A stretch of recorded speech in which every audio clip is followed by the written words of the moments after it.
Hello and welcome to Z Commodity Capsule. Gold prices in international market are marking their third straight session of record peaks, with December COMEX gold hurtling past $4,200 an ounce, which happens to be the historical levels. Not just this, even M6 gold has surged to post a record high of 1,27,500 rupees for 10 grams of gold.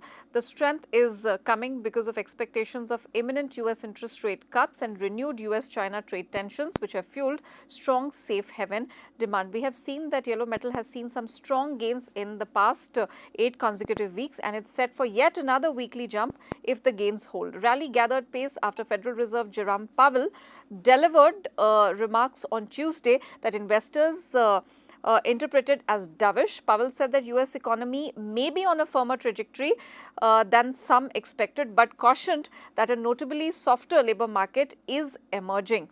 Not just this, even silver prices are hovering close to their recent life highs of $52.50 an ounce, while platinum prices are also where you need to keep an eye on, because year to date the metal has surged 85% and the prices are holding very close to $1,700 an ounce, which happens to be its fresh 12.5-year highs.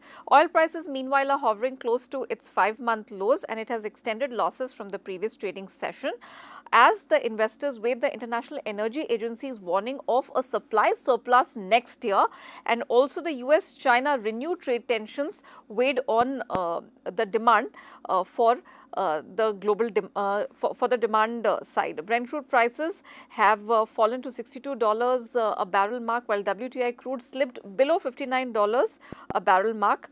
Both the contracts, as I said, are hovering close to the early May lows.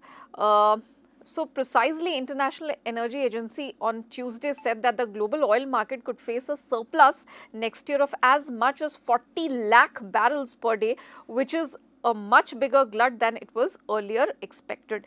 Copper prices on London Metal Exchange have managed to edge higher above $10,700 a ton.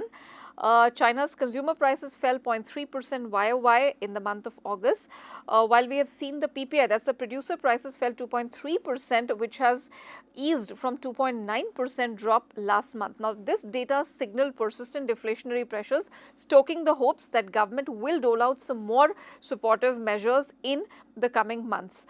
We have seen that dip in Shanghai future prices comes after the red metal marked the 16-month peak on Shanghai Futures Exchange earlier in October.